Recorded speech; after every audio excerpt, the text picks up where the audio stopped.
Mi se po pitanju ovih padavina i ovog nevremena, oluja, grada, što je pobilo pola voćaka, nalazimo u takozvanoj jebiga fazi. Kakva je to faza? Jebiga faza, da. I svaki problem u Srbiji, njemu se pristupa u 6 faza. Prva faza je ti će mi kažeš. Ti nešto izložiš da će padne grada, ti će mi kažeš. Druga faza je ma nema šanse. Treća faza je neće valjda. Četvrta faza je jebote, to kad se nešto desi. Peta faza je jebi ga. Evo, to se upravo nalazimo u toj fazi i premijerka je bila jebi ga poseti na stradalom području. Šesta faza je, i poslednja, ma koga jebe.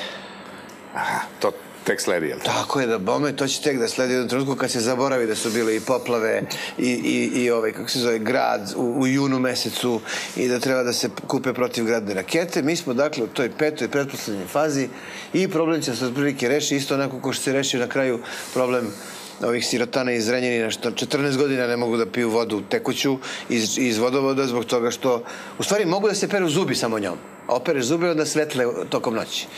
To je isto verovatno neko rekao, trebalo bi Zrenjanici da piju čistu vodu, on je rekao ti će mi kažeš, pre 14 godina i evo ga problem se još nije rešio. Tako se to kod nas radi.